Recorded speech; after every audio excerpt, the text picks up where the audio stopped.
자, 이제 판례 분석에 앞서서 먼저 판례가 무엇인지부터 좀 살펴봐야 할 것 같은데요.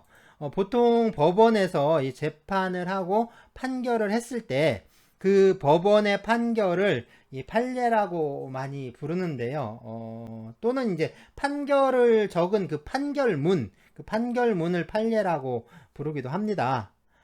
다른 한편으로는요, 이 법원 판결이 축적되면서 생겨난 법의 일반 원칙을 또 판례라고 부릅니다. 그러니까 어떤 사건에 대해서 법원이 어떻게 하라고 이제 판결을 하는 경우가 있는데요. 뭐 예를 들면은 누군가의 실수로 다른 사람의 팔을 부러뜨렸다라고 칩시다. 또 그게 그러니까 최초의 사건이라고 하죠. 그럼 법원에서는 치료비를 배상해 주라고 처음으로 이제 판결을 한 거죠. 그럼 그 이후에 실수로, 그러니까 고의가 아니라 실수로 다른 사람의 팔을 부러뜨린 사건에 대해서 법원은 계속해서 치료비를 배상하라 라는 판결을 하겠죠.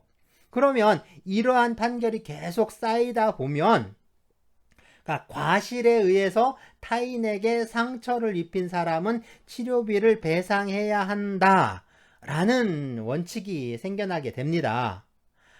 자, 바로, 그러니까 이러한 원칙, 그러니까 판결에 의해서 생겨난 이러한 원칙을 판례라고 하는 거죠.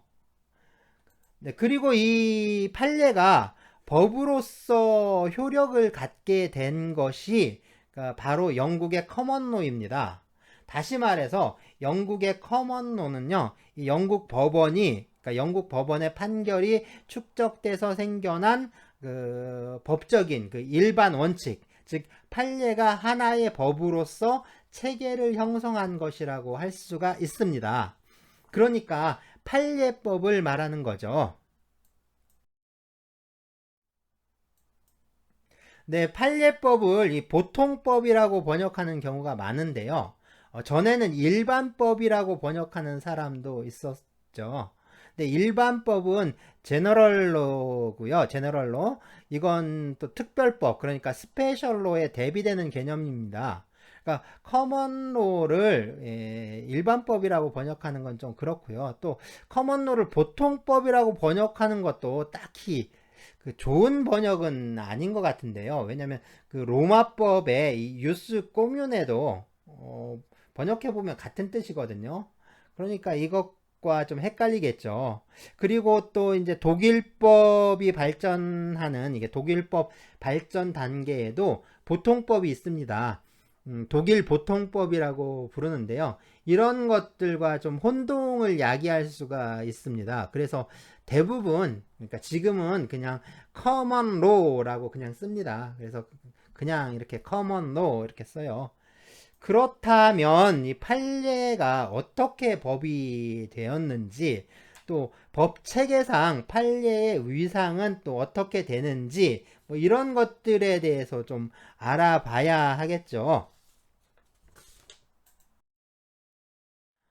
보통 보면 이 세 개의 법 체계를요, 크게 둘로 나누는 경향이 있습니다.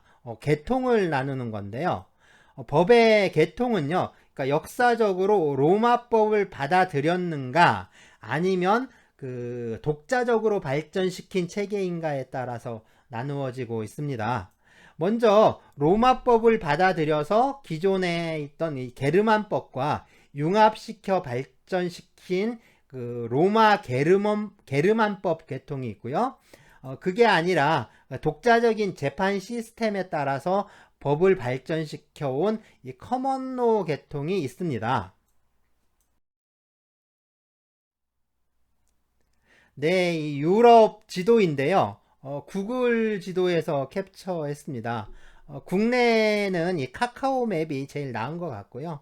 역시 해외 지도는 구글이 나은 것 같네요. 자, 뭐 어쨌든 이렇게 선을 그을 수 있는데요. 이렇게 선을 그으면 네, 이 오른쪽은 유럽 대륙 쪽이죠. 유럽 대륙에 있는 나라들의 법 체계를 대륙법이라고 하는데요. 네, 많이 들어보셨죠? 대륙법의 중심은 결국에 이 프랑스와 독일입니다. 그래서 더 세분, 그러니까 더 대륙법을 다시 쪼개면 이 프랑스 법계와 독일 법계 이렇게 나누는데요. 여기서 말하는 독일은 그 독일 연방공화국이라는 그 독일이란 나라를 뜻할 수도 있고요. 이 독일어 문화권 있죠. 그러니까 독일어를 쓰는 지역. 그래서 독일, 오스트리아, 스위스 이렇게 있는데 이 독일법이라고 할 때 독일 연방공화국이라는 독일이란 나라의 법 체계를 말하는 경우도 있고요. 또 이제 독일어 문화권에 그러니까 독일, 오스트리아, 스위스를 다 합쳐서 독일법이라고 하는 경우도 있습니다. 어쨌든 이쪽 그래서 이제 그 유럽 대륙 쪽의 법 체계를 대륙법이라고 하죠. 자, 그러면 이 왼쪽에는 어떻게 될까요? 바다와 이 섬들이 있는데요. 그리고 더 멀리 쭉쭉 가면은 네, 미국, 캐나다 있죠. 네, 이렇게 아메리카 대륙이 나오는데요. 대륙법에 대해서 그럼 여기는 해양법? 네, 아니죠. 그러면 선법 어때요? 선법, 섬나라 선법 역시 아닙니다. 이쪽은 그 영국과 또 바다 건너 미국이란 나라가 중심이 되기 때문에요. 영미법이라고 합니다. 그래서 네, 유럽 대륙의 나라들의 법 체계는 결국에 보시면 이 로마법과 이 게르만법이 융합되면서 발전된 체계이고요. 특히 법이 이 성문법의 형태로 되어 있다라는 특징을 보이고 있어요. 이걸 다른 말로 하면 시빌로 시스템이라고 합니다. 시빌로는 시민법, 특히 의회를 통해서 제정된 성문 민법을 말합니다. 그렇다면 이 영미법은 어떨까요? 그러니까 이쪽 나라의 특징은 판례가 법을 이루고 있다는 건데요. 그래서 이쪽은 커먼로 시스템이라고 부릅니다. 그러니까 판례법 국가들을 말하는 건데요. 주의할 점은 이 판례법 국가라고 해서 모든 법의 형식이 판례라는 건 아닙니다. 이 나라들 역시 성문법률이, 그러니까 성문법이 주를 이루고 있고요. 그 양도 상당히 많습니다. 그러니까 성문법이 존재하고 성문법이 중심이 되고 있음에도 이 판례법 국가라고 하는 것은 그 여전히 이 시민생활의 중심에서 판례가 법으로서의 근간을 이루고 있기 때문입니다. 또 주의할 점 하나는요. 우리가 영미법 또는 영국법이라고 할 때 이 영국은요. 이 영국 그 연합왕국 전부를 말하는 게 아니라 그 잉글랜드, 그러니까 영국 잉글랜드만을 말해요. 그러니까 영국의 그 정식 이 국가 명칭이 그레이트 브리튼과 북 아일랜드의 연합왕국이잖아요. 그러니까 이제 잉글랜드, 웨일즈, 스코틀랜드, 북아일랜드 이렇게 나눠져 있는데요. 영미법 또 뭐 영국법 할 때 영국은 이 잉글랜드를 말합니다.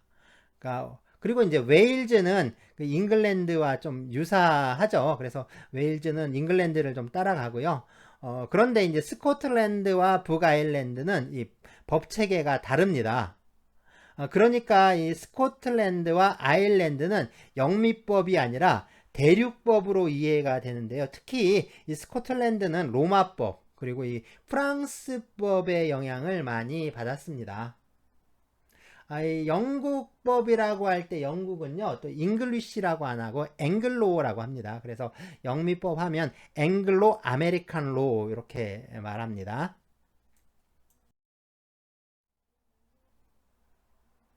영국에 있는 그 섬 이름이 그레이트 브리튼 또는 브리타니아라고 하는데요. 이 로마 제국이 이 섬을 점령하고 이 섬을 그러니까 브리타니아라고 불렀기 때문입니다.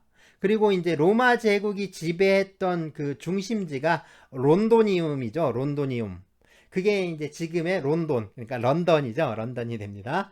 그런데 로마 제국이 이 섬을 완전히, 그러니까 다 정복하지는 못했어요. 그래서 북방으로 밀려 올라간 원주민들의 좀 반발이 좀 만만치 않았는데요. 그래서 이제 이들 부족이 지배하던 지역과 그 경계에다가 길게 이렇게 성벽을 쌓습니다.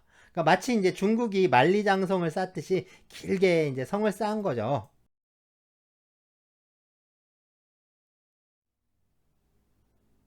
그때 쌓은 성벽이 이제 아직도 이렇게 남아 있는데요. 이게 하드리아누스 황제 때 쌓았다고 해서요. 보통 이 하드리안의 방벽이라고 부릅니다. 대략 보면 지금의 이제 잉글랜드와 스코틀랜드의 경계라고 생각하시면 되는데요. 뭐 완전히 일치하는 건 아니지만 뭐 대략적으로 좀 일치하고 있습니다. 그러니까 잉글랜드가 그러니까 이 섬에 이제 앵글로족, 그러니까 앵글로 섹슨이죠. 앵글로 섹슨이라고 할 때 그 앵글로가 들어오면서 생겨난 거라면 잉글랜드와 이 스코틀랜드의 경계는요, 그것보다 훨씬 이전에 생긴 거라고 할 수가 있죠.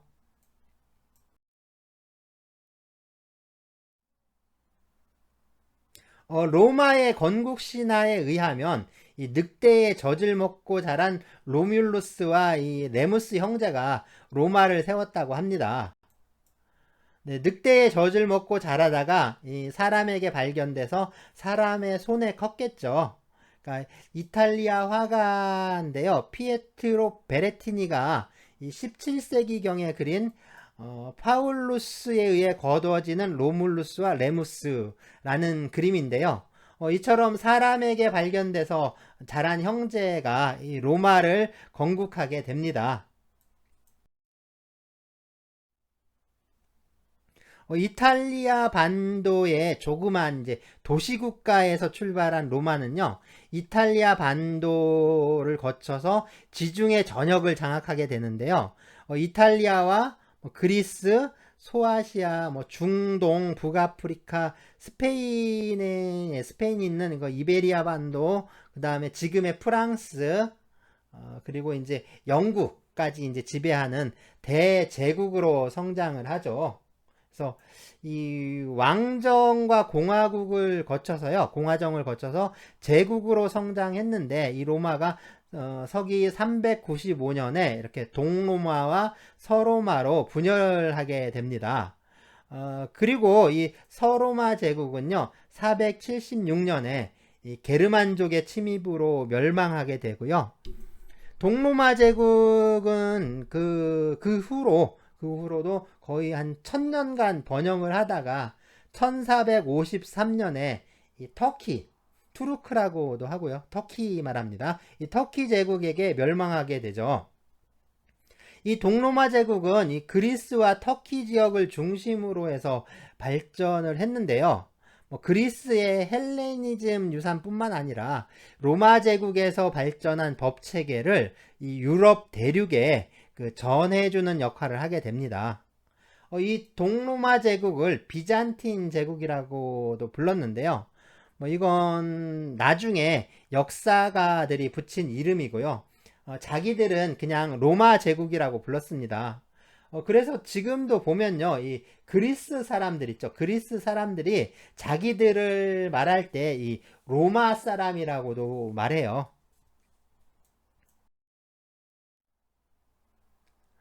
서로마 제국이 멸망하고요. 유럽은 이 게르만족들이 지배하는 세계가 됐는데요. 이때 유럽의 법 체계는요, 이 게르만법이 지배하게 됩니다. 이 게르만법은 관습법의 형태로 되어 있고요. 이 관습법이 갖는 가장 큰 특징은 이 사회 변화에 따라 자생적으로 형성되고 또 변화하고 발전을 한다는 점인데요. 결국에 그 법문화의 근간이 되는 공동체에 따라서 다르게 형성될 수밖에 없다는 거죠. 그러니까 이제 마을마다 다르고 또 시대마다 다 다르게 나타날 수밖에 없습니다.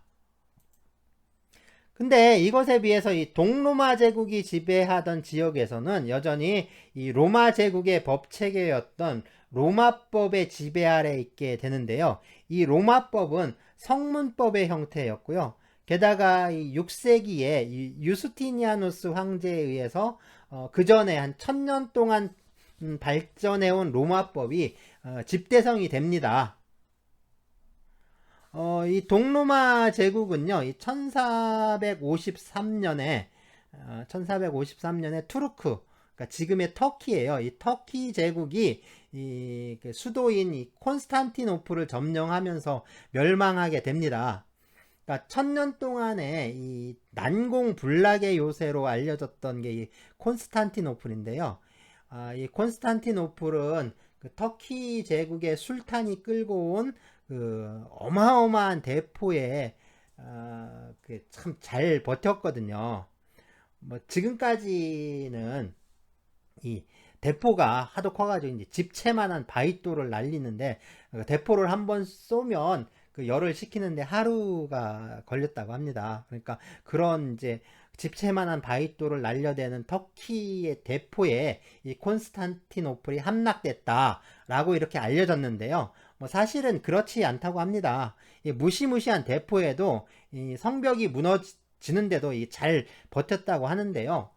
그런데 그러니까 오늘 일요일 날 아침에 이 성문을 청소를 하고요. 실수로 성문을 잠그지 않고, 그러니까 성문을 닫아야 되는데 닫지 않고 그냥 열어놓은 겁니다. 그러니까 이제 터키 군대가 그냥 그 열린 문으로 그냥 아무 저항 없이 그냥 뚜벅뚜벅 걸어 들어온 거예요. 그리고 그날이 이제 콘스탄티노플이 그 점령당한 거죠. 그러니까 그렇게 이 천여 년을 이어온, 그러니까 1000년 좀 넘게 이어온 동로마 제국이 물론 이제 로마 제국으로 치면 한 1500년 정도 되는 거고요. 또 최초 도시국가가 세워진 로마에서부터 치자면 2200년 정도 됩니다. 뭐 이 장구한 역사가 그냥 하루아침에 허망하게 무너져 버린 거죠. 그러니까 로마는 하루아침에 이루어지지 않았다라는 속담이 있는데 사실 망할 때는 그냥 하루아침에 망한 겁니다. 네, 동로마 제국이 멸망한 후에요. 그러니까 동로마 제국이 그 멸망한 후에 이 동로마 제국에 있던 이 명망가들 있죠. 유명한 그 뭐 이제 학자들이라든가 이제 부자들이라든가 이런 사람들은 이 북부 이탈리아 지역으로 많이 망명을 하게 되는데요. 이 북이탈리아 지역이 도시가 발달해 있고 또 동로마에서 전에 이제 유럽 쪽의 그 교역 상대방이기도 했습니다. 그래서 이제 이 동로마 제국의 망명객들이 그 북이탈리아 지역으로 이렇게 넘어오면서요. 이 북이탈리아 지역이 결국에 르네상스의 중심지가 되고 또 대학이 또 많이 발달하게 되죠. 특히 이 대학을 중심으로 해서 이루어진 그 로마법 교육이요.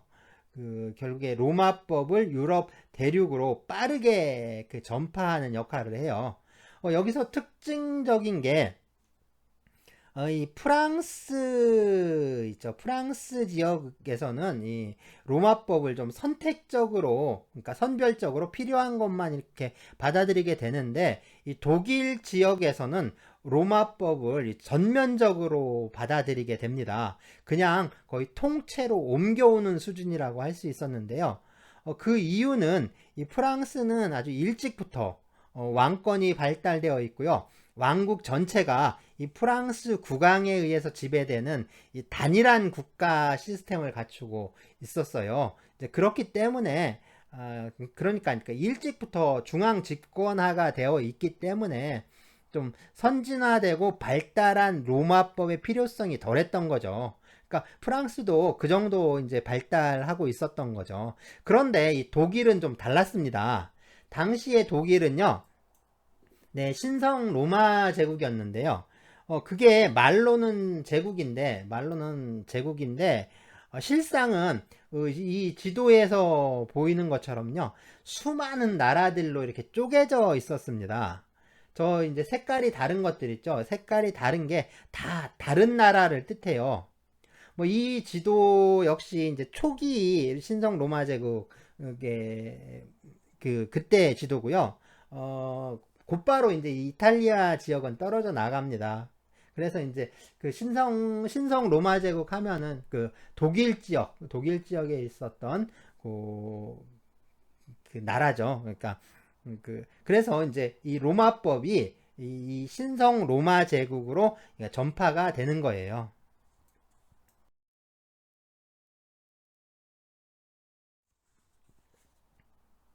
그러니까 왜 프랑스는 로마법을 좀 선택적으로 선별적으로 받아들였는데 독일은 전면적으로 받아들이게 되었는가라는 좀 문제인데요. 가장 큰 원인은 무엇보다도 이제 도시가 발달하고 상거래가 좀 활발해졌다라는 점입니다. 아니, 도시와 상업이 발달하는 게 로마법을 받아들이는 것과 무슨 상관이 있느냐라고 할 수 있는데요. 뭐 예를 들면 이 베를린에 있는 상인하고 암스테르담에 있는 상인이 이 프랑크푸르트에서 거래를 한다고 합시다. 그러면 이 사람들은 이 물건을 거래하고 또 계약을 하면서 어디에 법을 따라야 할까요? 베를린 상인은 이제 채권자라고 하요. 베를린에 있는 사람을 채권자, 암스테르담 상인을 채무자라고 하죠. 그러면 이들의 계약은 또 계약으로 인해서 생기는 어떤 갈등이라든가 분쟁은 어느 지역의 법에 따라 재판을 해야 할까요? 채권자의 법인 베를린 법일까요? 아니면 채무자인 암스테르담의 법일까요? 그것도 아니라면 거래를 하는 이 프랑크푸르트의 법일까요? 네, 게르만법이 관습법이라는 문제는 이 베를린과 암스테르담과 그리고 프랑크푸르트의 법이 다 다르다는 것을 뜻합니다. 바로 이 상업이 발달한다라는 것은요, 이 상거래가 활발해졌다. 상거래가 활발해졌다라는 것은 지역이라든가 뭐 세대, 계층, 계급에 상관없이 통일된 법 체계, 그러니까 단일한 법 체계가 필요하다라는 의미가 됩니다. 바로 그런 법 체계가 로마법이었다는 거죠. 이 로마가 제국이었다라는 건요, 이 통일되고 단일한 법 체계에 의해서 이 제국의 전역이 지배되고 있었다, 통치되고 있었다라는 말입니다. 다시 말해서 그 위로 이게 브리타니아나 뭐 갈리아에서부터요 밑으로 아프리카나 뭐 시리아까지 사실은 하나의 단일한 법 시스템에 의해서 통일적으로 규율되고 있었다라는 의미인 거죠. 그러니까 로마법은 발전 과정부터 그 지중해의 교역 질서를 통일적으로 또 통합적으로 규율하려는 측면에서 발달했다고 할 수가 있어요. 그러니까 이른바 이게 상인의 법인 거죠. 다음은 이 당시 독일이 신성 로마 제국이었다는 점인데요. 뭐 지금도 독일은 그 독수리를 문장으로 쓰고 있는데 이 독수리는요, 그 로마 제국을 상징하는 새입니다. 그러니까 자기들이 로마 제국이니까 로마법은 자기들의 법인 거죠. 그래서 이 독일에서 그 로마법을 받아들이는데 아무런 거리낌이 없었던 거예요. 그러니까 프랑스에서는 로마법을 받아들이는 게 이게 다른 나라의 법 체계를 받아들이는 건데 독일의 경우에는 자기들이 신성 로마 제국이었으니까 그러니까 자기 법을 다시 받아오는 거죠. 그러니까 아무런 이제 그 거리낌이 없었던 겁니다. 다음으로는 이 분열되어 있는 여러 나라들을 그러니까 좀 통일적으로 규율함으로써 그러니까 그 중앙 집권을 좀 강화를 하고요. 그러니까 하나의 제국으로 그 통합하려고 하는 이 어떤 정치적인 의도가 있었던 거예요. 그러니까 로마법이 전파가 되는 주된 경로가 이 대학에서요. 대학교에서 로마법 교육이라고 했는데 뭐 당시 대학은 이 신학부 그리고 법학부, 의학부 뭐 이렇게 세 개의 학부로 나누어져 있었습니다. 그래서 법학부에서는 게르만법을 가르치는 게 아니거든요. 그러니까 로마법을 가르쳤습니다. 그러면 누가 와서 로마법을 배웠을까요? 당시에 뭐 왕족이나 귀족들이 있었는데 이 왕족이나 귀족들은 그 공부를 하지 않아요. 그러니까 배울 필요가 없는 거죠. 왕족이나 귀족들은 배우거나 또 문자를 익힐 필요가 없어요. 그러니까 모든 건 이제 하인들이 따라다니면서 다 해주는 거죠. 그러니까 배우는 건 그 공부를 하는 건 주로 부르주아들입니다. 이 부르주아의 아들들이 그 대학에서 공부를 하는데요. 왕이 그러니까 이 친구들한테 그 장학금을 줘가면서 공부를 시키는 거예요. 그러니까 일종의 이제 국비 유학을 보내주는 거죠. 그렇게 이제 공부를 마치고, 그러니까 대학을 졸업을 하고 돌아오잖아요. 그럼 그 돌아오면 이 친구들을 바로 이제 전국에 있는 그 법원 판사로, 그러니까 발령을 냅니다. 그러니까 법원장으로 보내는 거예요. 법원장으로.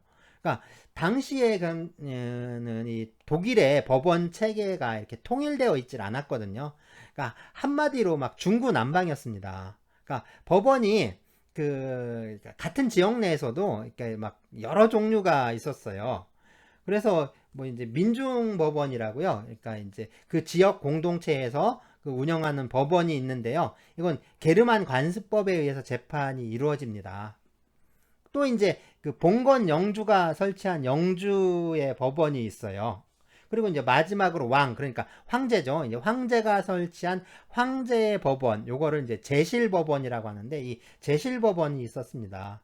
그러니까 대학에 유학을 하고 막 졸업해서 귀국한 뭐 지금식으로 하면 한 20살쯤 된 이 친구들 있죠. 이 친구들을 이 제실법원의 법원장으로 바로 발령을 내주는 거예요.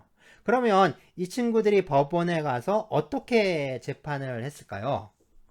자, 얘네들은 잘 몰라요. 이제 게르만법이니 이런 거 잘 모르죠. 그러니까 모르는 게르만법으로 재판을 할 리가 없는 거예요. 그러니까 자기들이 그동안 대학에서 배운 그러니까 배운 게 로마법이니까 로마법에 의해서 재판을 합니다. 그런데 이게 보세요. 독일의 어느 지역에서도 똑같아지는 거죠. 게르만 관습법에 따라서 재판을 하게 되면, 그러니까 민중법원이나 뭐 영주법원처럼 그 재판을 하게 되면 그 지역에 따라 아니면 법원에 따라 재판 결과가 다 제각각인 거죠. 그런데 이 로마법에 의해서 재판을 하는 이 황제의 법원은 전국으로 어디에 가도 동일한 사건은 동일한 판결이 나오는 거죠. 자, 바로 이것을 통해서 전국의 법 질서를 단일하게 이렇게 통일할 수 있게 되는 겁니다. 또 전국이 하나의 그 단일한 틀 속에 묶이게 되면서, 그러니까 황제를 중심으로 하는 중앙 집권적 질서를 형성하게 되는 거죠. 자, 이러한 여러 원인들에 의해서 독일에서는 이 로마법을 좀 전면적으로 받아들이게 되는데요. 그렇지만 이제 실질적으로 근대 시민법 체계가 전 세계로 전파되는 것은요, 이 1804년에 1804년 프랑스 민법이 제정되면서부터입니다. 그러니까 프랑스가 세계 최초로 이 근대적 시민법을 제정하게 되고요. 이 프랑스 민법은요, 이 프랑스 혁명의 이념이 고스란히 담긴 그 세계 최초의 근대적 시민법이고요. 이게 바로 전 세계로 퍼지게 됩니다. 이 장면은 프랑스 민법의 제정 과정을 그린 그림인데요. 네, 여기 이분 어디서 많이 본 분 같지 않나요? 네, 나폴레옹입니다. 나폴레옹인데요. 이 나폴레옹은 사실 프랑스 혁명의 배신자라고 할 수 있죠. 이 공화정을 몰락시키고 스스로 황제가 되잖아요. 그렇지만 또 한편으로 보면 이 프랑스 혁명의 이념을 전 유럽에 전파한 사람이기도 합니다. 프랑스 혁명의 이념인 이 자유주의를 전 유럽에 뿌리고 다니죠. 네, 이 프랑스 민법은 최초의 근대 시민법이기도 하면서요, 또 혁명의 이념이 좀 고스란히 배어 있는 이 자유주의의 결정판이기도 합니다. 이것처럼 근대 자유주의의 색채를 지니면서 성문법의 형식을 띠게 된 이 법 시스템을 우리는 이 대륙법 또는 시민법 체계라고 부르게 된 거죠. 참고로 이 신성 로마 제국을 해체해버린 거, 그러니까 완전히 갈갈이 찢어 놓은 게 바로 이 나폴레옹입니다. 그래서 나폴레옹이 이 신성 로마 제국을 해체해 버리는데요. 어쨌든 뭐 이제 신성 로마 제국은 그렇게 이제 역사 속으로 사라지게 됩니다. 자, 그렇다면 영미법, 네, 이 커먼로 시스템은 또 어떨까요?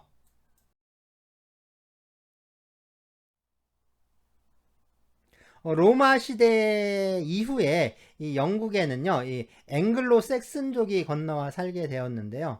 여기에 대인족까지 침입하면서 좀 혼란스러운 상황이었습니다. 그러다가 이 프랑스 노르망디 지역에 있던 윌리엄이 1066년 잉글랜드에 건너와서요, 잉글랜드를 정복하고 이 잉글랜드 왕위에 오르게 됩니다. 이게 노르만 왕조가 시작된 거예요.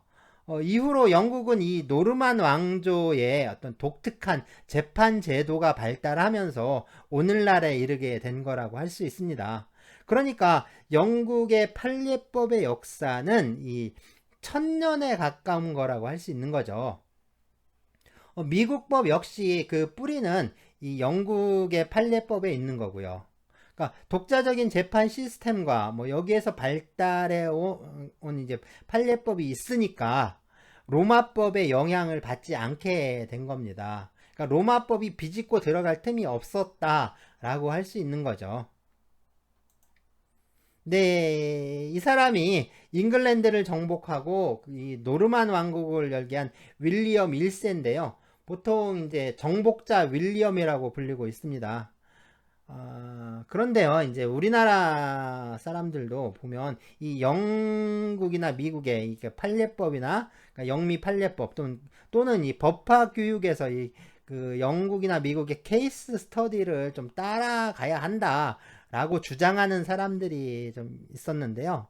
특히 이제 로스쿨 제도 도입할 때 그런 주장을 많이 했습니다. 그래서 로스쿨에 이제 그런 교육 시스템을 접목시켜서 운영을 한다.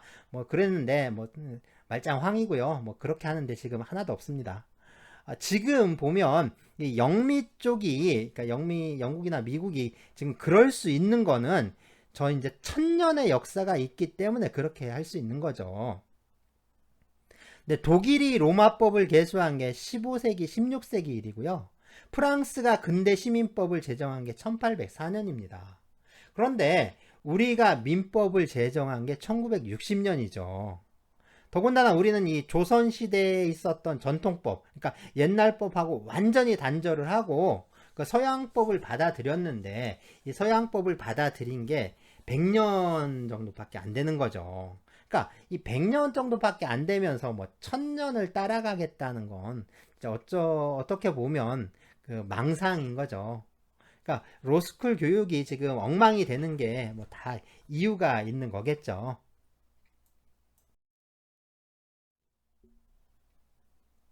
판례를 보기 전에요. 이 판례가 생성되는 과정을 또 좀 먼저 봐야겠죠.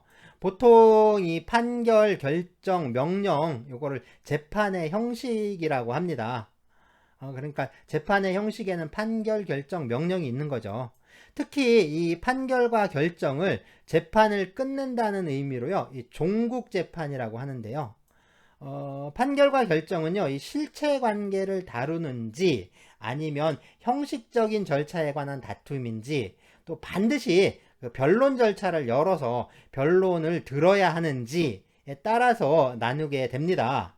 그러니까 판결의 경우에는 이 실질적 권리와 의무를 그러니까 권리와 의무의 실체 관계를 다투는 이 재판이고요. 필수적으로 또 변론 절차를 거쳐야 합니다. 그래서 보통 판례라고 하면 이 판결을 의미하는 경우가 많죠. 이게 실제 판결문인데요. 네, 판결문 정본입니다. 이건 제가 이 대한민국과 소송을 좀 했었는데 그 사건의 이 대법원 판결문입니다. 자, 이제 판결문은 그러니까 이렇게 구성이 돼 있어요. 먼저 맨 위에 보시면 대법원 제3부 판결 이렇게 되어 있는데 이게 재판을 담당했던 법원, 재판부 그리고 이제 판결인지 결정인지 이런 걸 적습니다. 그래서 대법원 제3부 판결 아니면 대전 고등법원 민사 3부 판결 이런 식으로 그 적히는 거죠. 다음에 이 사건 번호와 사건 명이 나오고요. 그 다음엔 이제 원고, 네, 이제 또 피고가 나와요. 재판의 당사자들이죠.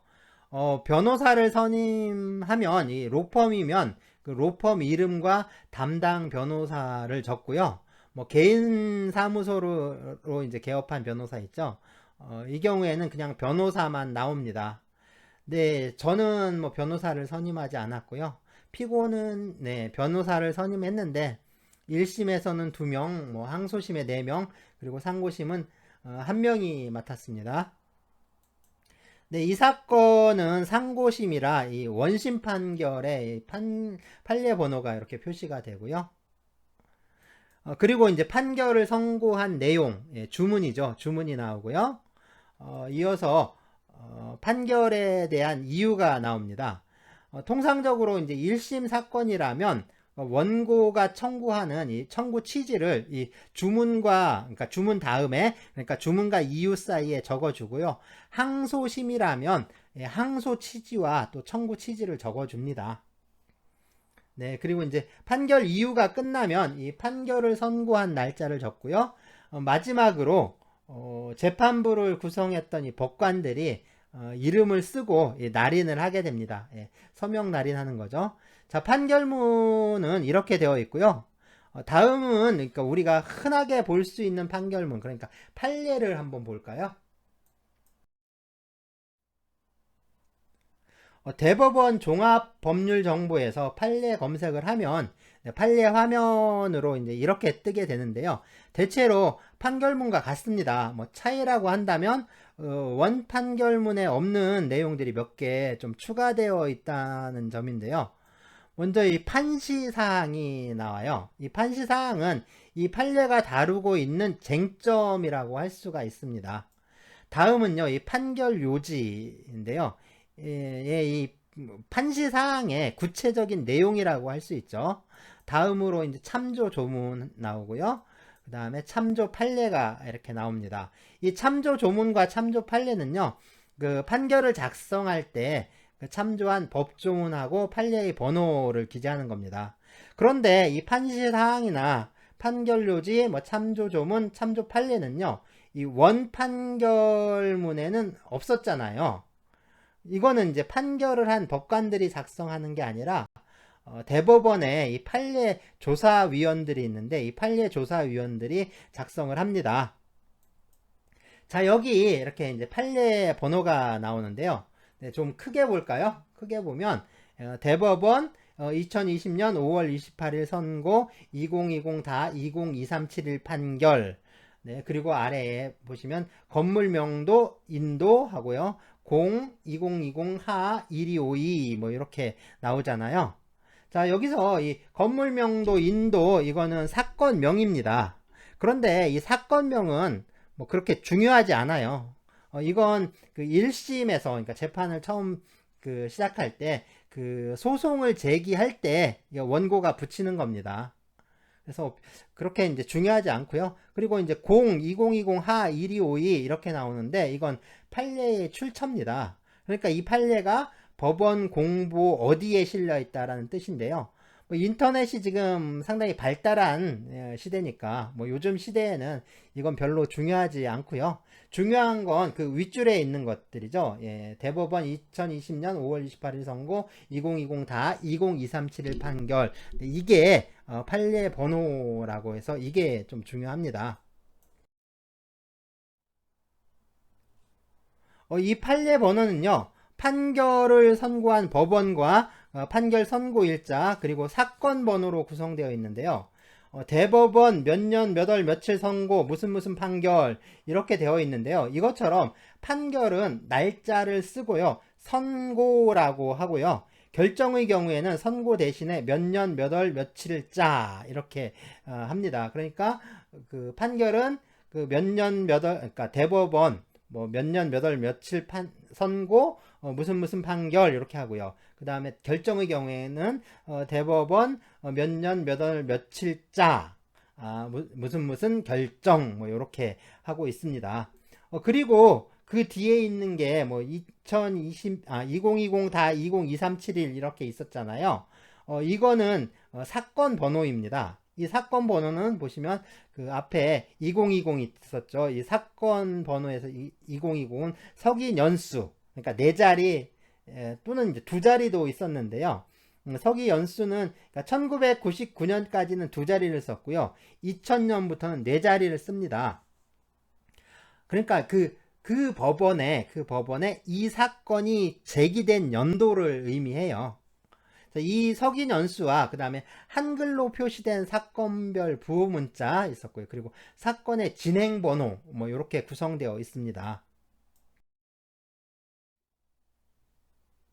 사건 번호에는 이 사건별 부호 문자가 포함되어 있는데요. 이 부호 문자를 통해서 그 판결의 신급이나 아니면 재판의 성격을 좀 알 수가 있어요. 먼저 기역, 니은, 디귿 이렇게 자음 있죠. 이 자음은 사건의 심급을 알려줍니다. 그러니까 기역은 1심, 니은은 2심, 그러니까 항소심이죠. 디귿은 3심, 그러니까 상고심을 의미합니다. 그리고 이제 상고심에서 그 파기돼서 다시 재판을 하는 경우에는 또 리을, 그리고 이제 다시 재판한 사건이 또 상고가 된다면 뭐 미음 뭐 이렇게 붙겠죠. 다음으로 이제 모음 아, 오, 우 이게 있는데 이건 재판의 성격, 그러니까 사건의 유형을 말하는데요. 모음 아는 이 민사 사건입니다. 그리고 오는 형사 사건, 우는 행정 소송을 의미해요. 자, 그러면 한번 볼까요? 가는 기억이니까 1심이죠. 그 다음에 모음이 아니까 아로 끝났으니까 민사 사건입니다. 그래서 그 가는 민사 1심, 나는 민사 2심, 그러니까 항소심, 다는 민사 3심, 그러니까 상고심, 뭐 이렇게 되는 거죠. 그러면 형사 사건은 어떨까요? 이 형사 사건은 네, 고, 노, 도 이렇게 되겠죠. 고, 노, 도. 그리고 행정 소송은 예, 구, 누, 두 이렇게 붙습니다. 그런데 그 민사 사건이나 형사 사건 같은 경우에 1심에서 재판할 때 법관이 한 명인 이 단독 사건도 있고요. 또 3명이 재판을 하는 합의부 사건도 있습니다. 그래서 이 단독 사건이라면 합의부 사건이라면 네, 합이라는 글자를 좀 덧붙여 주고요. 그래서 민사 사건은 가단, 가합 뭐 이렇게 하고요. 형사 사건은 고단, 고합 뭐 이렇게 부호 문자가 붙습니다. 또 이제 민사 사건의 경우 속가가 좀 적은 경우에 이 소액 사건으로 진행이 되는데요. 이 소액 사건은 또 소자를 덧붙여 줍니다. 그래서 가소라고 하죠. 형사 사건의 경우에도 이 약식 재판의 경우에는 약이라는 문자가 덧붙습니다. 그래서 민사 1심 사건들 보면 가단, 가합, 가소 뭐 이렇게 되고요. 형사 1심의 경우에는 고단, 고합, 고약 뭐 이렇게 붙습니다. 요즘 외국 판례를 보는 경우도 좀 많은데요. 외국의 경우에는 주로 판례의 출처를 표기해 줍니다. 그러니까 우리나라는 판례의 사건 번호가 중요한 역할을 하지만 외국의 경우에는 그 판례가 어디에 나오는지 이게 더 중요하게 다뤄지고 있다라고 할 수가 있죠. 특히 이 영미 쪽 판례는요. 그 사건의 당사자 명을 적고요. 그 다음에 판례의 출처를 표기해 줍니다. 이거는요, 이 도너휴 대 스티븐슨 사건이라고 아주 유명한 그 영국 판결인데요. 원래, 그러니까 원심 판결은 스코틀랜드였고, 스코틀랜드에서 그 런던에 있던 그 귀족원에 상고됐던 사건입니다. 이 사건의 경우에 그 어떤 데 보면은요, 이 도너휴하고 괄호치고 맥칼리스터라고 표기하는 경우도 있고요. 반대로 이제 맥칼리스터라고 쓰고 괄호치고 도너휴라고 표기하는 경우도 있는데 이 도너휴라는 분은 이제 미시즈죠. 이제 그 부인, 그 도너휴 부인인데 이 사건이 진행되는 동안에 시집을 간 거예요. 그래서 처녀 때는 그러니까 맥칼리스터였는데 이게 시집을 가서 도너휴로 이제 성이 바뀐 경우입니다. 이때는 보통 이제 바뀐 성을 표기하지만 네, 경우에 따라서는 이 처녀 때 성을 괄호 안에 이렇게 표기를 해주기도 해요. 그리고 이제 원고와 그 피고의 이름 있죠. 원고와 피고의 이름은 이렇게 이탈릭체로 씁니다. 중간에 이제 버서스 또는 베르수스라고 하죠. 가운데 V자 있는데 이건 누구 대 누구 할 때 누구 대 누구 할 때 그 대이죠. 대. 그래서 그때 쓰는 이 라틴어에서 유래한 표기인데요. 이건 그 이탈릭체로 안 써요. 그, 그 보면 그 우리나라 이렇게 논문들 보면 이것까지 다 이탈릭체로 이렇게 이렇게 옆으로 누워놨는데, 네, 요거는 이탈릭체로 안 씁니다. 그래서 이름만, 그 원고와 피고 이름만 이탈릭체로 표기하고 있어요. 그리고 부를 때는 도너유대 뭐 스티븐슨 사건 뭐 이렇게 적는데요. 처음에는 원고와 피고를 모두 적어주는데 다음부터는 원고의 이름만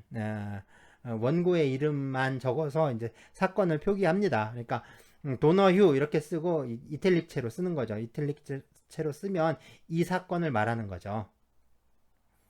네, 뒤에 보시면 1932 당연히 이건 연도겠죠. 그래서 1932년을 의미하는데요. 그리고 이제 AC 그 다음에 562, 560이 있는데 이 AC는 뭐냐면 영국 판례집입니다. 로우 리포트라는 그 영국 판례집이 있는데 이 로우 리포트의 그 어필 케이스, 그러니까 상고심 사례죠. 어필 케이스 약어예요. AC. 약어고 이 사건은 그러니까 1932년에 발행된 상고사건 판례집 562쪽에 실려 있다라는 뜻입니다.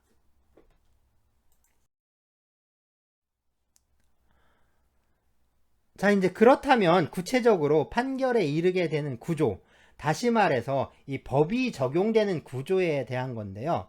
먼저 법이 적용되어야 할 구체적 사실, 즉 법 적용의 대상이 되는 사실이 있어야 합니다. 그리고 이 구체적인 사실에 추상적인 형식으로 되어 있는 법규를 적용하는 건데요. 통상 이 법 적용의 구조 또는 법 적용의 단계를 이 연역논법 또는 3단 논법이라고 많이 하죠. 이러한 3단 논법의 이 논증 형태에 빗대서 많이 설명을 합니다. 3단 논법은요, 이 대전제, 소전제, 그리고 결론으로 이어지는 구조를 취하고 있는데요. 뭐 예를 들면 대전제로요. 그러니까 모든 한국인은 눈동자가 검다라고 하면요. 다음으로 이 소전제는요. 갑돌이는 한국인이다라고 나오겠죠. 그러면 갑돌이의 눈동자는 검다라는 이제 결론에 이르게 됩니다. 이러한 3단 논법에 비추어서 이 법의 적용 단계를 좀 살펴보면요. 먼저 대전제에 해당하는 게 이 법규인데요.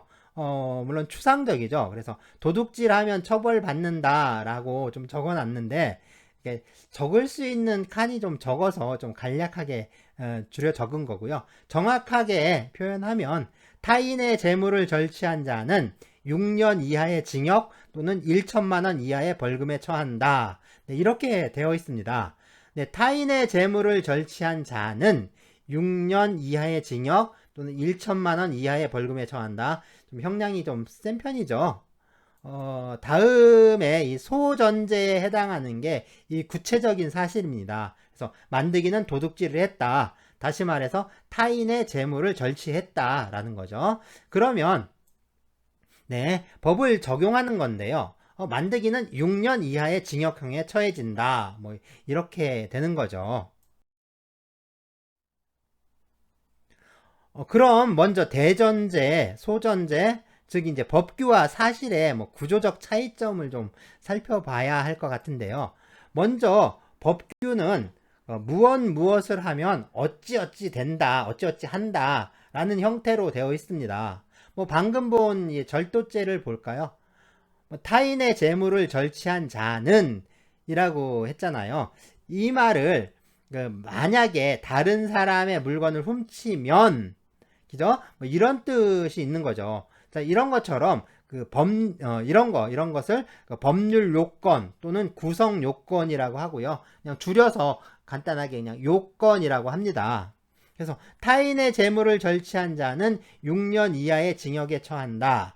네, 이 6년 이하의 징역에 처한다. 이건 절도죄를 범하면 이런 처벌을 받는 거니까요. 이건 어찌어찌 해야, 어찌어찌 하겠다 하는 거잖아요. 이걸 법률 효과 또는 줄여서 효과라고 합니다. 이것처럼 법규는요, 이 요건과 효과의 구조로 짜여져 있고요. 이걸 규범적 구조 또는 당위적 구조라고 부릅니다. 그런데 이제 사실은 그렇게 되어 있지 않죠. 사실은 그 무엇 하면이 아니라 무엇을 하니까 어찌어찌 됐다. 그러니까 무엇을 해서 어찌어찌 되었다 하는 형식이 그런 형식으로 되어 있잖아요. 즉 무엇을 원인으로 해서 어떠한 결과가 발생했다라는 형태를 취하고 있는 거죠. 그래서 사실은 이 원인과 결과의 구조로 짜여져 있고요. 이것을 인과적 구조라고 부릅니다. 그렇다면 실제로 법 적용은 어떤 단계를 거쳐서 이루어질까요? 그러니까 3단 논법에 의하면 법규가 있고 그리고 다음에 사실이 있으면 여기에 법을 적용한다 뭐 이렇게 되는데요. 하지만 이 실질적인 법 적용의 단계는요. 먼저 구체적인 사실이 확정되고 그 사실에 적용할 수 있는 그 법을 탐색을 해서 그 법을 찾은 다음에 그 사실에 맞도록 해석을 해서 법을 적용하는 단계를 거치게 됩니다. 그러니까 사실 확정의 문제가 좀 상당히 중요하죠.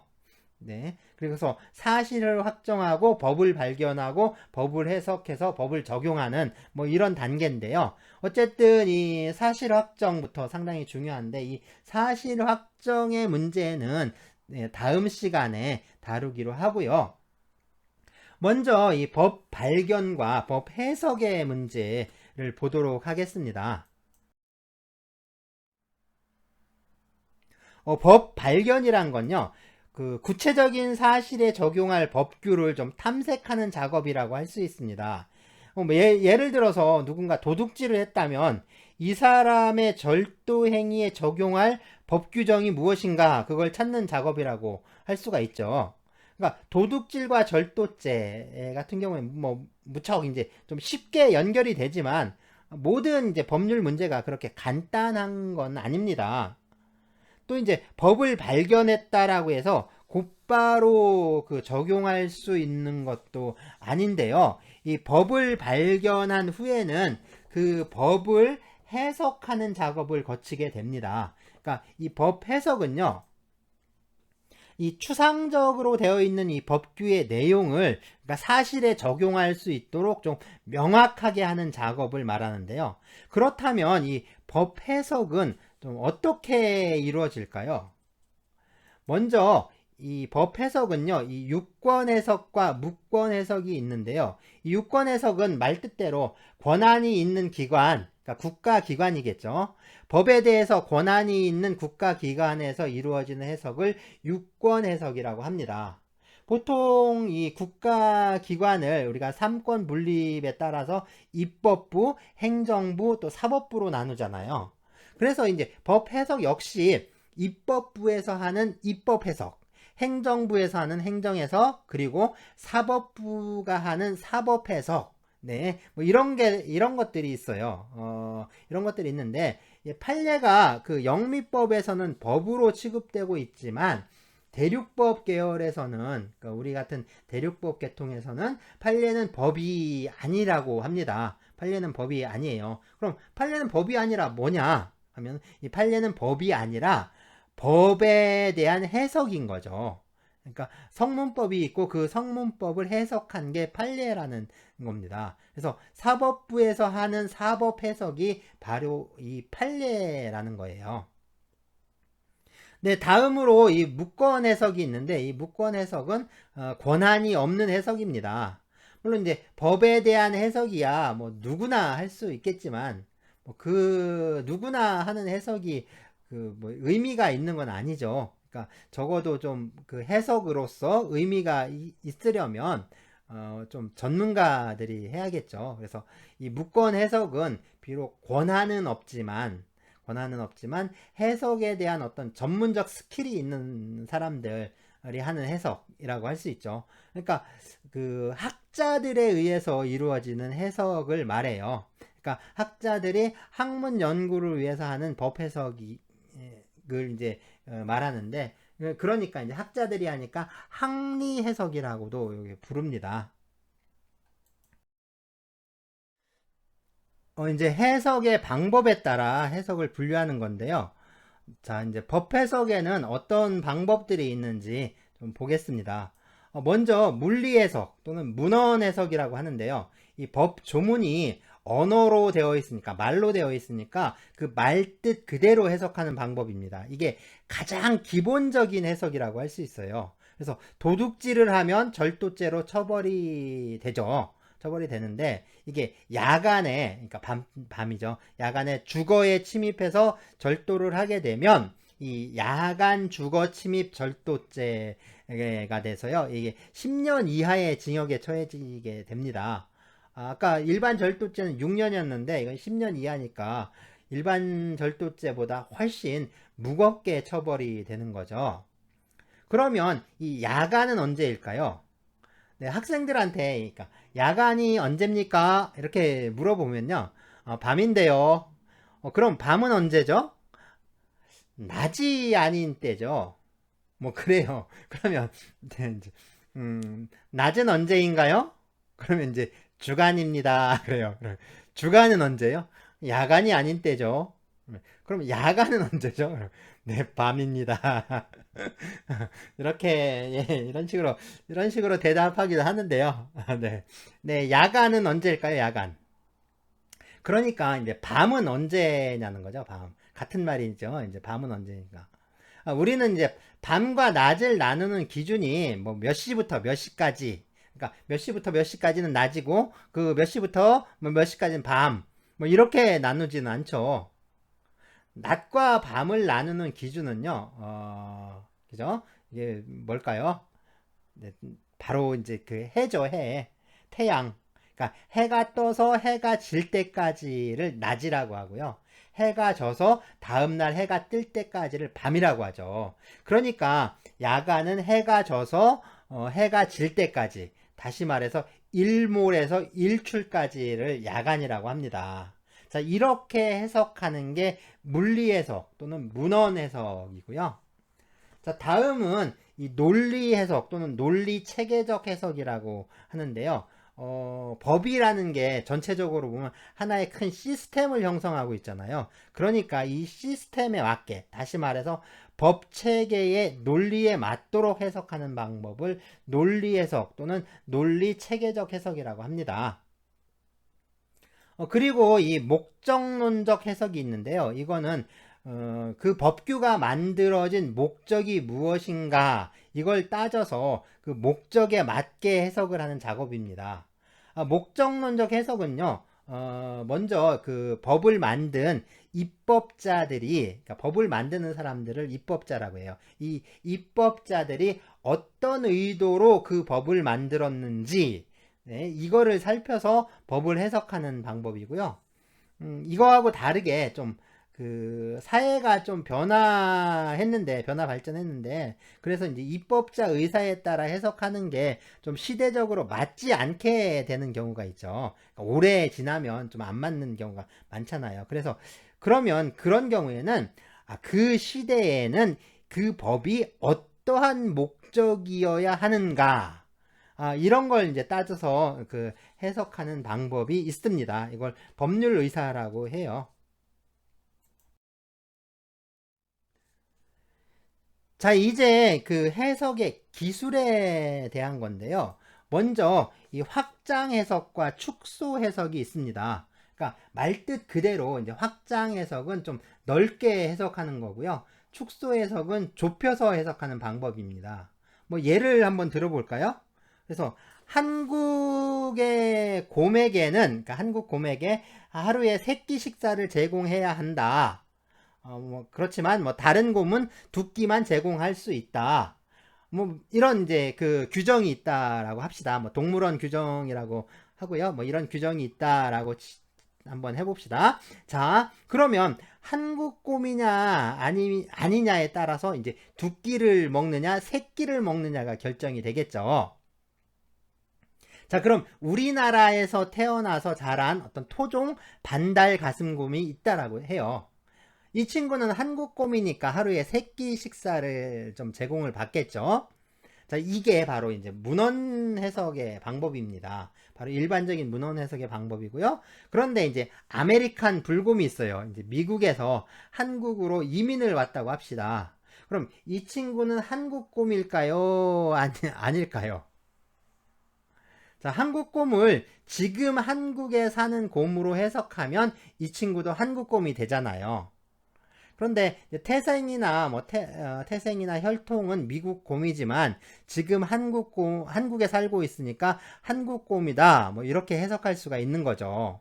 이것처럼 그 언어가 갖고 있는 의미보다 좀 넓게 확장시켜 해석하는 거, 이거를 확장 해석이라고 합니다. 그렇다면 이제 반대로 반달 가슴곰이 있는데 태어나기를 시베리아에서 태어났어요. 그래서 혈통으로는 한국곰하고 같은데 이제 러시아에서 온 거죠. 그런데 한국곰은 한국 혈통이면서 한국에서 태어나고 한국에서 자란 곰이다. 뭐 이렇게 해석을 하게 되면 이 친구는 한국곰이 아니라 러시아곰이 돼버리죠. 그래서 두 끼만 먹어야 된다라는 소리가 되죠. 자, 이게 한국곰의 의미를 좀 제한적으로 해석하는 경우잖아요.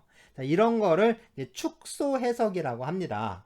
이것처럼 그 언어가 갖고 있는 일반적인 의미보다 확장시켜서 좀 폭넓게 해석을 한다거나 또는 축소시켜서 제한적으로 해석하는 게 이 확장 해석 또 축소 해석이라고 합니다. 다음은 이 유추 해석과 반대 해석인데요. 이것들은 어떤 사실에 대해서 적용할 법 규정이 없는 경우예요. 그러니까 이럴 때 그 비슷한 사실에 적용되는 법 규정을 끌어와서 적용할 수 있도록 해석하는 것을 유추 해석 또는 끌어오지 못하게 그 해석하는 것을 반대 해석이라고 합니다. 자, 잘 아셨죠? 아셨으면 이제 과제를 좀 제출을 하는데요. 네. 여학생들은 이제 과제를 제출을 합니다. 아셨죠? 자, 그러면 이제 여학생들은 과제를 제출을 해야 하는 거죠. 왜냐하면 여학생들은 과제를 제출해야 한다라는 이 규정은 여학생들에게 적용되는 규정이잖아요. 자, 그렇다면 이 남학생은 어떨까요?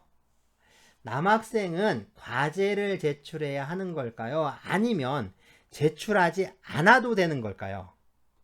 이게 문제가 남학생에 대한 어떤 명시적인 규정이 없어서 좀 문제가 되는 건데요. 그러니까 이럴 때 자, 여학생이나 남학생이나 모두 학생이라는 공통점이 있습니다. 그러니까 여학생에 대한 규정은 학생에 대한 규정이라고도 할 수 있는 거죠. 그럼 남학생에 대한 규정이 없으니까 이 남학생에 대한 규정이 없는 건 법의 흠결, 그러니까 법이 그 부분이 빠진 거죠. 그래서 법의 흠결이 생긴 건데, 그러니까 학생에 대한 규정이라는 점에서 이 공통점을 찾을 수 있는 이 여학생에 대한 규정을 끌어다가 남학생에게도 적용을 하는 겁니다. 그러니까 남학생도 학생이니까 여학생과 마찬가지로 과제를 제출해야 한다 라고 해석하는 거. 네, 이게 유추 해석이에요. 아셨죠? 예, 남학생도 다 같이 이제 과제를 제출하는 겁니다. 그죠? 자, 그런데 이게 반대 해석은 이러한 이제 유추를 거부하는 해석 방법이 이제 반대 해석입니다. 그래서 여학생에 관한 규정은 그 여성이라는, 그러니까 여자라는 성별을 기초로 해서 만들어진 규정이고요. 그죠? 남자는 그 여자와 성별이 다르기 때문에 이 여성에 관한, 그러니까 여학생에 관한 규정을 적용할 수 없다 라고 해석하는 게 바로 이제 반대 해석입니다. 그러니까 여학생에 관한 규정은 반대로 말하면 남학생에게는 적용할 수 없다라는 말이 되는 거죠. 그러니까 남학생은 과제를 제출하지 않아도 된다. 뭐 이렇게 해석하는 방법이 바로 이제 반대 해석입니다.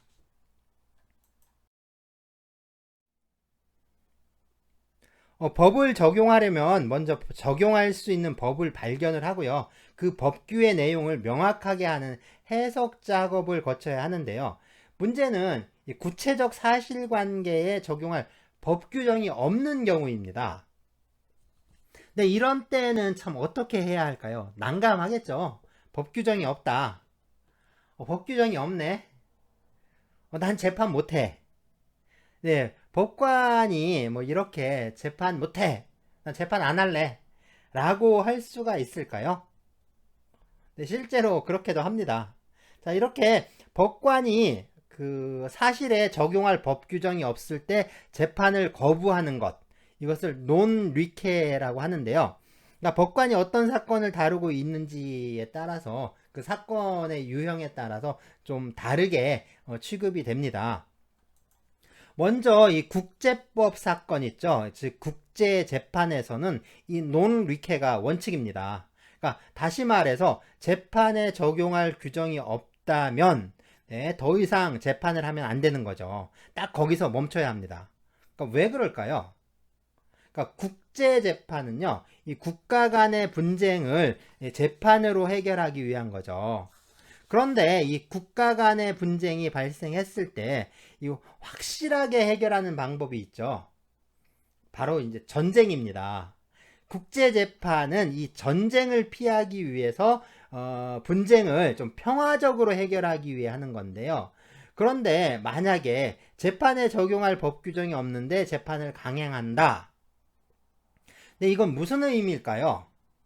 그러니까 재판관들이 두 나라 중에서 일방적으로 어느 한쪽 편을 들고 있다라는 얘기가 되죠. 그러면 재판을 할 이유가 없는 거죠. 그러니까 바로 그냥 미사일부터 몇 방 쏘고요. 그러니까 탱크 몰고 쳐들어가는 겁니다. 그러니까 전쟁이 벌어지는 거죠. 그러니까 편파적으로 한쪽 편을 들면 안 되고요. 법 규정이 생길 때까지 재판을 딱 멈추고 그냥 진행하면 안 되는 겁니다. 그래서 국제재판에서는 이게 원칙이에요. 그런데 이 국내 사건에서는 전쟁이 벌어진다거나 뭐 그런 일이 생기는 건 아니죠. 그죠? 국내 사건을 재판할 때는 네, 어떻게든 끝을 봐야 합니다. 자, 그러면 네, 국내 사건에서요. 형사 사건이라던가 뭐 공법 사건의 경우인데요. 이 경우에는 이 재판에 적용할 법 규정이 없다라는 게 참 아무런 문제가 되지 않아요. 특히 이 형사 사건 같은 경우에는 재판에 적용할 법 규정이 없다는 거, 그게 범죄가 아니라는 얘기가 되죠. 그러면 범죄도 아닌데 왜 범죄자를 처벌하기 위한 그 형사 재판을 연 걸까요? 이런 경우에는 오히려 범죄가 아닌데도 그 형사 처벌을 하겠다라고 해서 그 수사하고 기소를 한 그 검사라든가 또 그거를 바로 뭐 이제 기각하거나 그래야 되는데 그걸 그러지 않고 재판하고 있는 판사가 좀 잘못하고 있는 거죠. 그러니까 그런 사람들을 좀 직권남용이나 뭐 이런 걸로 좀 처벌해야 하지 않겠습니까? 네, 예, 재판에 적용할 법 규정이 없다. 그러면 이 형사사건은 뭐 처음부터 전혀 문제가 되지 않습니다.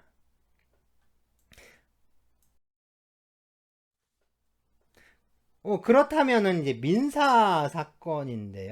민사사건에서는 좀 어떻게 될까요?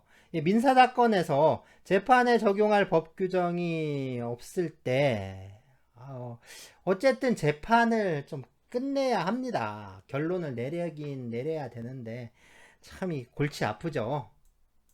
자, 여기에 대한 그 입법 태도를 보면요. 이 프랑스 민법에서 이 스위스 민법, 그리고 이제 우리 민법으로 이게 좀 단계적으로 좀 발전해 왔는데요. 이 프랑스 민법은 재판에 적용할 법 규정이 없다. 그래서 재판을 거부한다. 그러면 법관 너를 감옥에 보내겠어. 그래서 재판을 거부하는 법관을 재판 거부죄로 이 형사 처벌하겠다라고 아예 규정을 둡니다. 그러니까 재판 안 하면 이제 교도소에 끌려가는 거예요. 참 프랑스니까 무시무시하죠. 단두대가 있었잖아요. 그 빠삐용 영화처럼 뭐 섬으로 그 아예 유배를 보내죠. 그러니까 참 무시무시한 거죠. 그래서 이제 어떻게든 끝내야 한다라는 건데요. 어떻게 해야 하는지, 그럼 끝내라고는 했는데 어떻게 해야 하는지 그건 규정하고 있지 않습니다. 참 난감하겠죠. 자, 이거에 대해서는요, 이제 스위스 민법에서 좀 발전적인 규정을 두게 되는데요. 재판에 적용할 법 규정이 없다. 그러면 법관, 네가 만약에 법을 만드는 입법자였다면, 네, 이 법을 만드는 입법자였다면 이런 상황에서 네가 만들었을 법, 그 법에 의해서 재판을 해라. 뭐 이렇게 규정을 하고 있습니다. 그러니까 네가 법을 만들어서 재판을 해라 라고 하는 거죠. 조금 나아진 거죠. 좀 나아졌죠. 그리고 이제 우리 민법에 와서는요, 민사에 관하여 법률의 규정이 없으면 관습법에 의하고 관습법이 없으면 조리에 의한다 라고 규정을 하게 됩니다. 그리고 이제 이 규정에 의해서 민법 제2조에 권리의 행사와 의무의 이행은 신의에 조차 성실히 하여야 한다. 라는 이 신의 취급에 관한 좀 규정을 두었어요. 그러니까 자세한 얘기는 뭐 나중에 언제 시간이 나면 좀 해보기로 하고요. 뭐 이런 조리나 또는 신의 측에 관한 규정은요, 결국 법관에 의해서 법이 만들어지는 일종의 법 형성 뭐 또는 법 창조 작용을 좀 인정한 것이라고 할 수가 있습니다. 그러니까 우리가 이 대륙법 체계 속에서 판례를 법이 아니라고 하고는 있지만, 그러니까 실질적으로 법관들이요, 이 재판을 통해서 또 판례를 통해서 법규범을 계속해서 만들고 있다, 형성하고 있다라고 할 수가 있는데요. 이 법관에 의해서 만들어지는 법규범을 이 법관법이라고 합니다. 뭐 현재 우리 이제 정리해고 아시죠? 정리해고 또는 경영상 이유에 의한 해고라고 하는데요. 네, 근로기준법 제 24조입니다. 네, 이 근로기준법 제 24조는요. 1996년 12월 31일 이전에는 없었습니다. 그 규정 자체가 없었죠. 그렇죠? 다시 말해서 정리해고에 관한 법규범이 최초로 만들어진 것은 국회가 아니라 법관들이 만든 거죠. 그래서 그 법관에 의해서 판례에 의해서 정리해고에 관한 요건들이 갖추어지고 이게 나중에 성문법으로 그러니까 법률로 입법이 된 겁니다.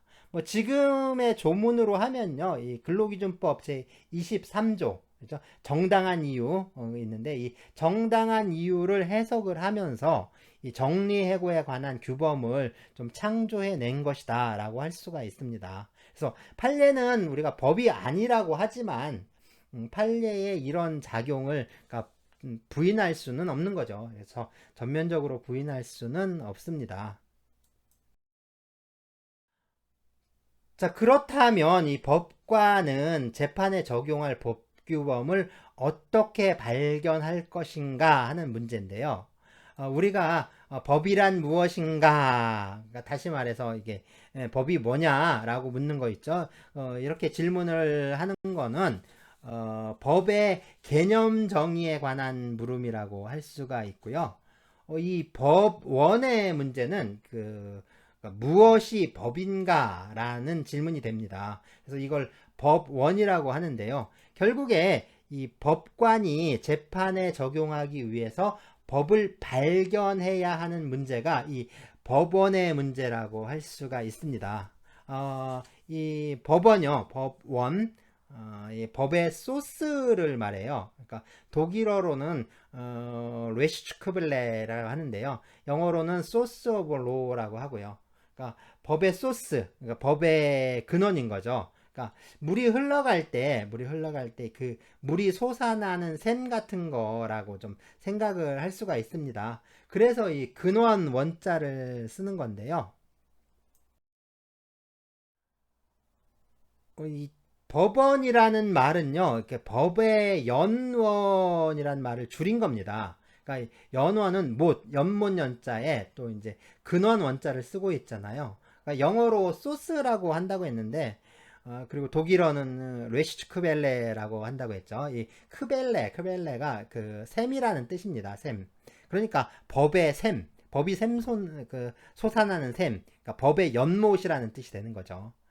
그러니까 이게 무슨 뜻이냐 하면요. 그러니까 법이 존재하는 형식 또는 우리가 법으로 인식하는 근거를 말한다고 합니다. 네, 뭐 여기서 더 들어가면요. 이게 철학적인 문제로 들어가게 돼요. 이게 법 철학의 문제가 되니까 그냥 뭐 그렇구나 하고 알아두시고요. 나중에 뭐 기억이 안 나면 그냥 넘어가도 되는 거죠. 뭐 어쨌든 중요한 건 그게 아니라 좀 다른 건데요. 바로 뭐냐면 이게 성문법과 불문법으로 나눈다는 겁니다.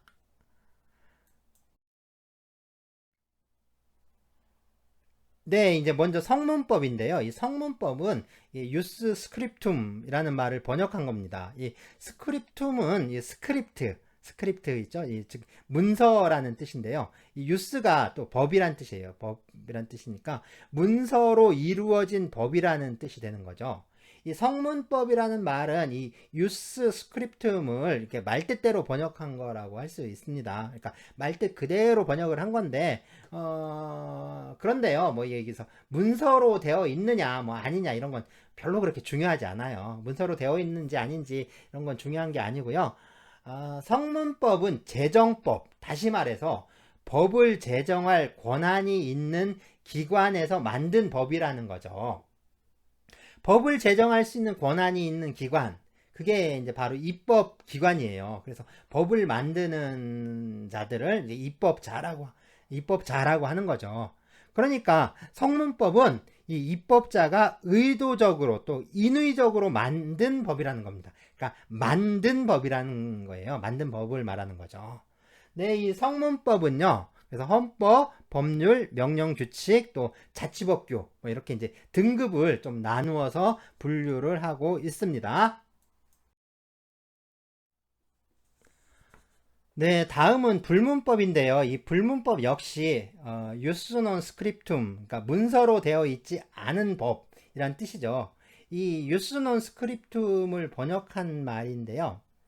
네, 이렇게 불문법 이렇게 번역을 한 건데 문서로 되어 있지 않다.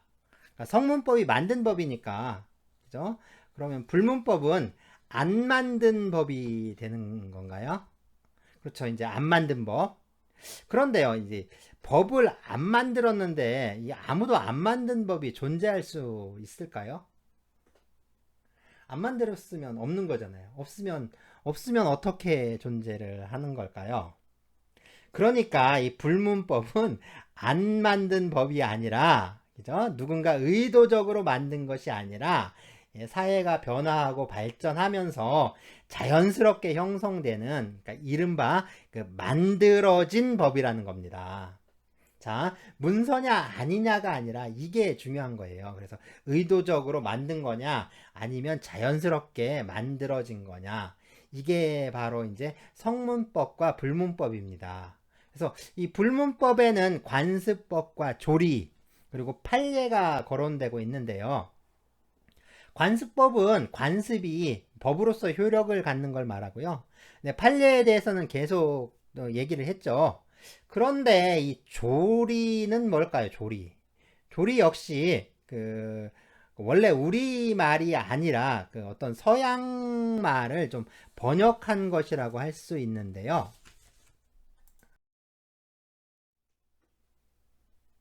네, 이 나투루 데어 자해를 번역해서 조리라고 했는데요. 네, 나투루 데어 자해. 나투루 뭔지 아시죠?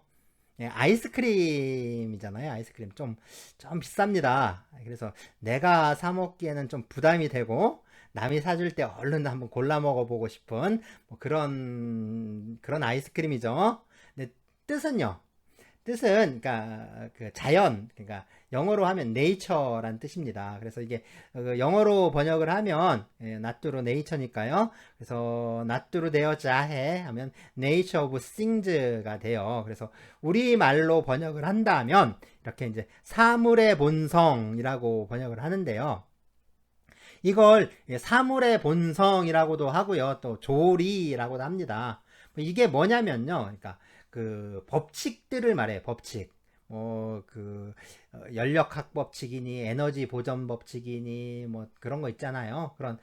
그런 법칙들, 수많은 법칙들이 있습니다. 뭐 경제 법칙 이런 것까지 다 포함을 하는데요. 이런 그 어떤 법칙, 우리가 이제 사회생활을 하면서 그 이제 직접이든 간접이든 이게 체득하게 되는 수많은 법칙들이 있죠. 이 자연 법칙이라든가 또는 사회 법칙이라든가 이런 것들을 다 포함한 결국에 그 일종의 경험 법칙 같은 것들을 말한다라고 할 수가 있습니다.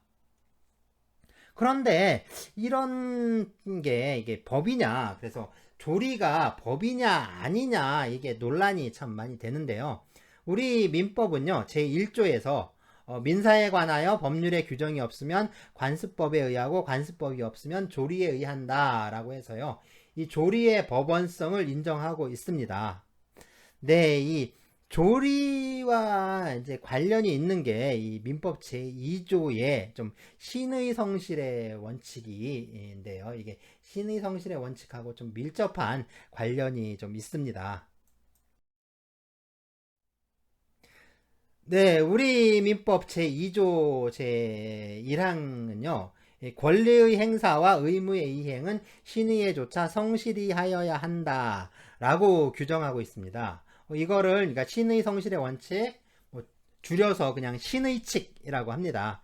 이 신의 성실의 원칙은요, 말하자면 그런 거죠. 이제 사회 공동 생활의 일원으로서 상대방의 신뢰를 헛되이 하지 않도록 성의를 가지고 행동해야 한다.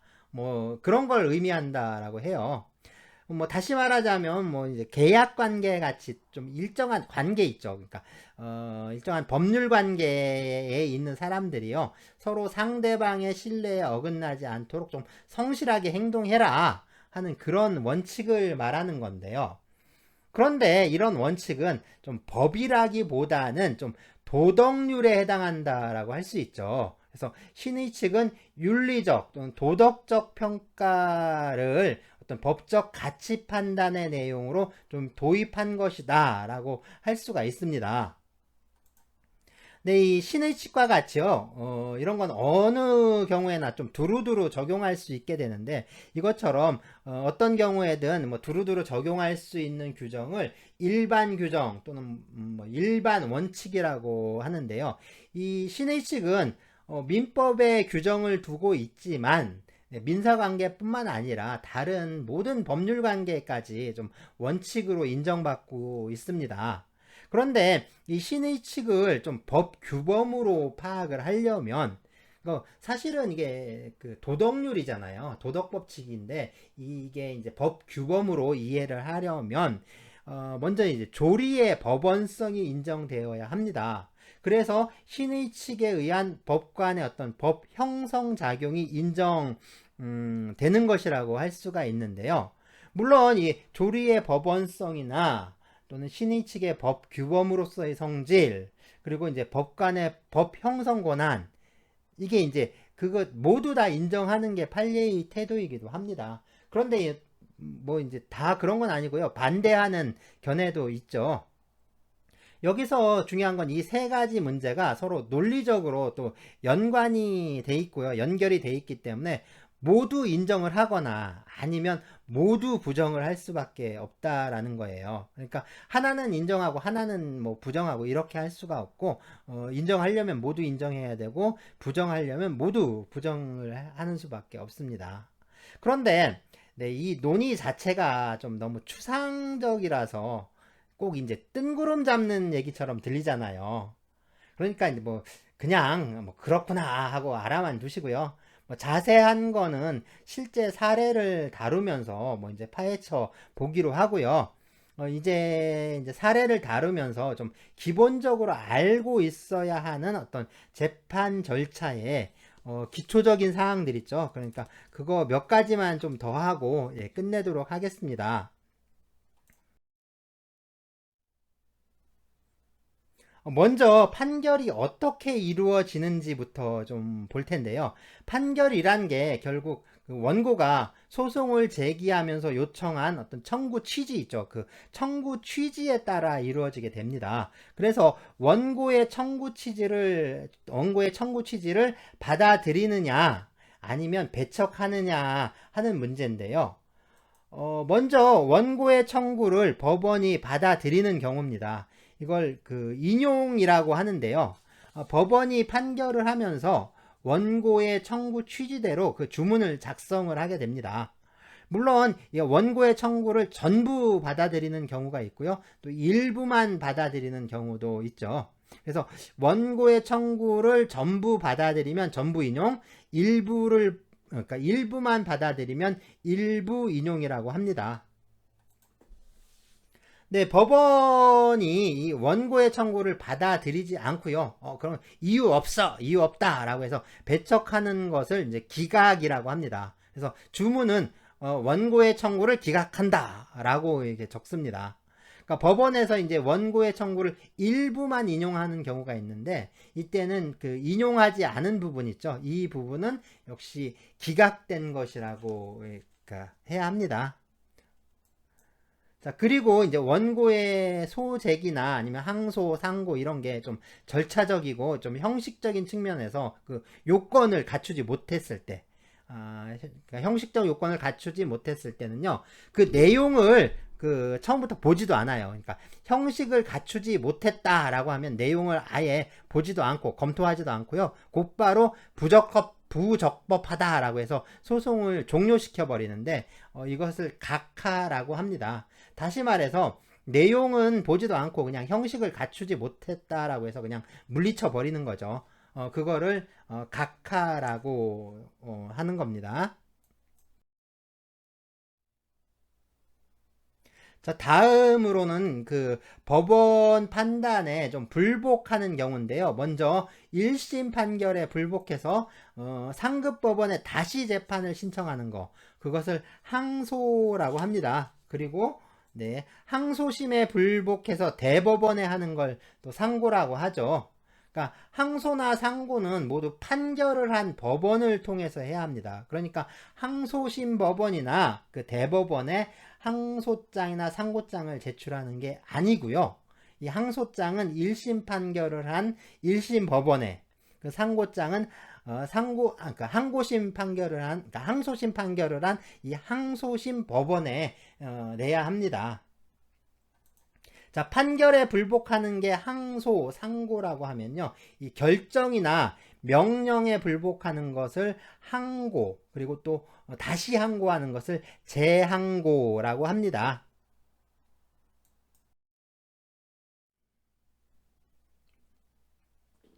네, 1심과 항소심은 사실심이지만요, 이 대법원 상고심은 법률심입니다. 그래서 상고의 대상이 된 판결을 그 원심 판결이라고 하는데요. 이 원심 판결이 법률에 저촉되었는지 그걸 따지게 되죠. 따라서 그 대법원 판결 역시 상고인의 청구를 받아들이느냐 아니냐, 뭐 기각하느냐, 뭐 그거에 따르게 되는데요. 대법원이 이 상고인의 청구를 받아들이게 되면 이 원심 판결이 좀 잘못되었다라는 뜻이 되니까요. 이 원심 판결을 깨고 다시 재판을 하라고 하게 됩니다. 이것처럼 대법원이 상고인의 청구를 좀 받아들여서 원심 판결을 깨버리는 것을 이 파기라고 하는데요. 이 파기 판결을 할 때는 세 가지 유형이 있어요. 그래서 이제 먼저 원심 판결을 파기를 하고 그 원심 법원에 다시 재판하도록 이 사건을 원심 법원으로 돌려보내는 경우입니다. 이거를 파기 환송이라고 하는데요. 환송해서 이제 되돌려 보낸다는 뜻이죠.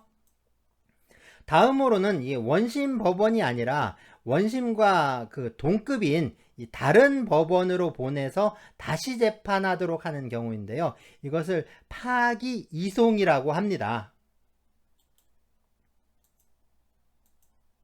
마지막으로 이 원심 판결을 파기를 하고요. 이 원심 법원이나 다른 법원으로 사건을 돌려보내지 않고요.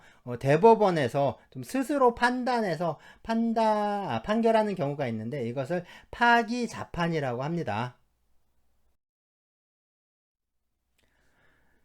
네, 재판은 재판부에서 이루어지는데요. 우리 대법원에서 재판을 담당하는 부가 1부에서 3부까지 이렇게 있습니다.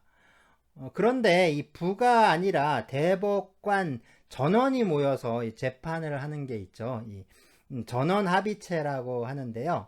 부가 아니라 이 전원 합의체에서 그럼 사건을 다루는 게 언제냐, 뭐 이런 문제죠. 그래서 먼저 보시면 그 사건에 대해서 부에서 의견이 일치하지 않을 때가 생깁니다. 그래서 부에서 재판을 할 때는 이 만장일치로 판결을 해야 하는데 뭐 이렇게 만장일치가 되지 않으면 전원 합의체에서 재판을 하게 됩니다. 그래서 이제 부에서 재판한 그 대법원 판결들 보면요. 마지막에 꼭 이렇게 관여법관의 일치된 의견으로 주문과 같이 판결한다. 뭐 라는 구절이 또 꼭 들어가 있습니다. 하지만 이 전원합의체에서 재판할 때는 다수결로 판결을 하죠. 그러니까 이제 판결에 반대하는, 그러니까 다수 의견에 반대하는 뭐 반대 의견이라든가 뭐 별개 의견이라든가 뭐 이런 소수 의견들이 나오게 됩니다. 다음으로는 이 판례를 변경할 필요가 있을 때 역시 전원합의체에서 재판을 합니다. 그래서 판례 변경을 할 때는 이 변경하기 전에 판례를 그러니까 명시를 하면서 어떠한 판례는 변경한다. 뭐 또는 언제 판례는 폐기한다. 뭐 이런 식으로 또 표현을 하기도 합니다. 마지막으로는요, 이 사회적으로 아주 중요한 사건들, 이거 역시 전원합의체에서 재판을 합니다. 그러면 그 중요한 사건이라는 게 꼭 어떤 사건이냐, 뭐 꼭 이런 사건이다, 라고 단정적으로 말하기는 좀 어려운데요. 대법원에서 판단을 했을 때, 이 전원합의체에서 다루어야겠다, 라고 판단할 정도로 뭐 좀 영향력 있는 사건이다, 뭐 영향력이 큰 사건이다 라고 할 수 있겠죠. 자, 이렇게 판례에 대해서 대강 알아봤는데요. 이제 직접적으로 판례를 검토해 볼 수 있겠죠.